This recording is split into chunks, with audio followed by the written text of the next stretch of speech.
Back in the 90s, no household in New England was complete without its cats. The cat was as much a part of the domestic ensemble as the kitchen range, the parlor lace curtains, the 12-pound Bible, or Saturday night baked beans.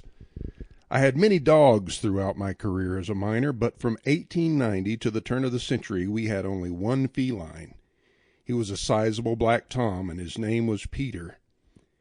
Peter was as sleek as ebony, with a fastidious white vest. He was a very domestic cat, kept the ministerial premises cleared of rodents, and had a penchant for going to sleep atop Mother's box sewing machine.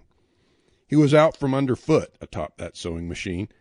No one, by the wildest aberration of physical gymnastics, could have come blundering into a darkened room and trod upon Peter atop that sewing machine, unless they blundered a leg some 3 to 4 feet high. Edna, my sister, 4 years younger than myself, early discovered that Peter enjoyed having her clothe him in her doll's dresses. She only gave up the practice when an evil terrier crashed the premises one day, and Peter took out from the nearest tree, clad in a flowing doll's dress and bare-boned bonnet. Old man Glazier, who lived just above us on the hill, and who looked upon the wine when it was red, and let it sting him like a serpent and bite him like an adder, happened to be coming home from town after a session with reptiles, and when he saw Edna's doll go up a tree like that, he turned him abruptly about and went back after more asps and boa constrictors. But I learned much about cat nature from Peter. One thing I learned was no cat saw any wisdom in the adjuration that it was cheaper to move than pay rent. When Father moved from place to place, every 17 months after the practice of Methodist ministers who rarely had money to pay any rent, Peter always elected to remain, and we had to go back after him. I forget how many times we went back after Peter. We always made 2 trips, no matter how far apart Father's pastorates were, to get the establishment moved, one to convey the furniture, one to recover Peter. Peter would stay one night in the new place, decide it wasn't so hot, and return to where we'd lived last. A rat in the new place would start Mother writing Father to go back to the former residence and recover Peter. Father would go back, recover Peter, and make certain this time that Peter was locked up. Lock Peter up long enough and he'd stick till we moved again. Then we had it all over. The second thing I learned about cat nature from Peter was that cats don't like water. Tub, shower, or beach, cats don't like water. I decided one day in the late fall that Peter, Christian cat, ought to go through the rite of baptism. Yes, I would baptize Peter in the name of the Father, the Son, and the Holy Ghost. I filled one of Father's 5-gallon horse pails with water from the stable faucet, set it down, and went in search of Peter.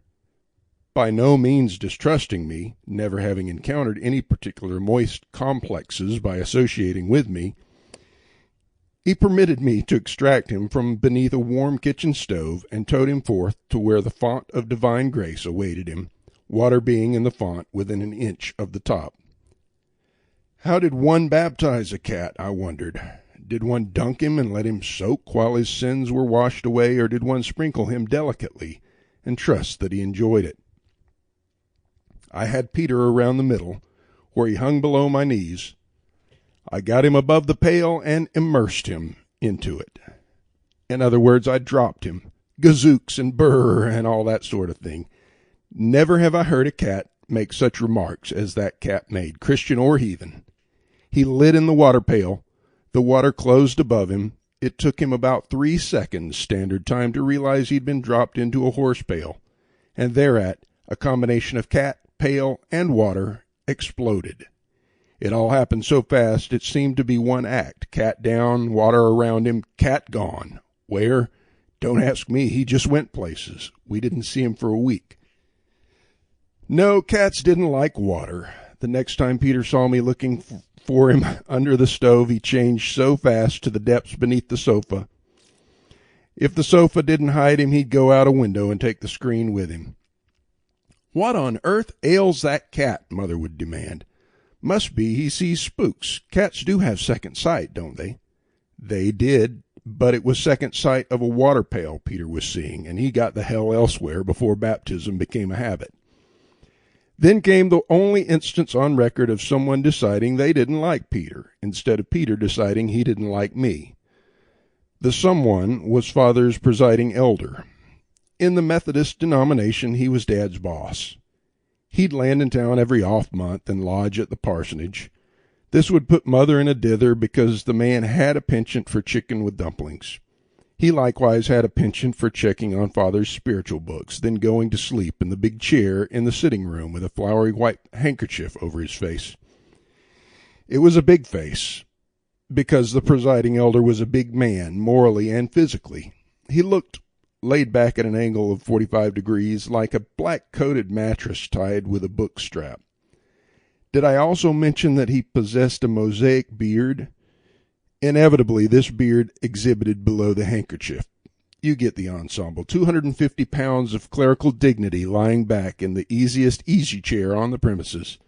Beard protruding beneath the handkerchief, legs thrust out like phone poles, handkerchief over everything, particularly over deep and resonant snores, rippling the handkerchief at 2:30 of a weekday afternoon, at the bottom of the phone pole's feet like black gravestones. I recall how I stood apart, hands behind me, stomach of my own in prominence, and cogitated on such clerical importance, fascinated by the rippling of the kerchief abaft the beard. Now follow closely. Into the room came Peter. Peter loved to sleep on the box top of the sewing machine, as I stated. Not at all impressed by presiding elders, Peter approached the sewing machine against the wall near the bay window corner, the presiding elder being in the bay window, with the shades pulled down so that he could sleep. Reaching the sewing machine, Peter did what every cat does when it means to leap, crouched, and measured his distance expertly, estimating in his cat mind precisely what effort would be required to transfer him on high.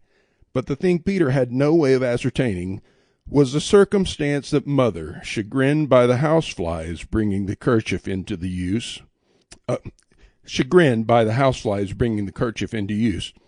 had spread a fresh sheet of tanglefoot fly paper upon the machine's top, sticky side up. Peter crouched, estimated, feigned the leap 3 times, and finally went up.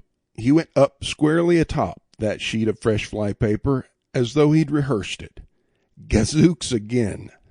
The cat went up on the flypaper. The flypaper didn't hold on the surface of the wood, and a thoroughly disillusioned and startled cat slurred straight across onto the big cleric's front, mostly onto his beard. That wonderful, bushy, circumspect beard that should have been on Moses. Flypaper in it, cat in it, flypaper and cat together in it.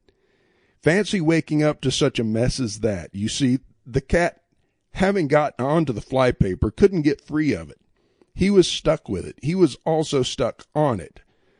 So was the presiding elder's beard stuck with it. He let a couple of snoring blasts out of him and came back to consciousness almost as explosively as Peter, the cat, had exploded at baptism.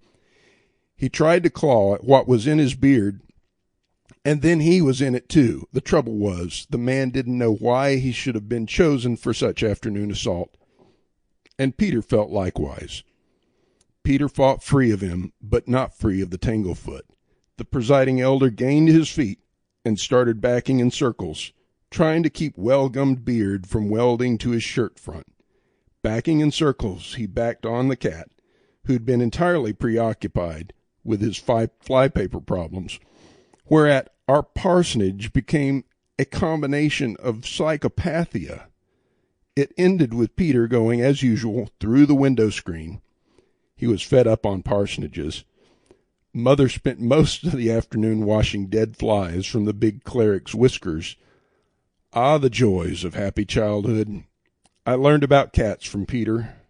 I learned about ecclesiastical cussing from the presiding elder. For baptized Christians, they both did pretty well at both. Small wonder we always had to go back after Peter. The things that happened at our parsonages.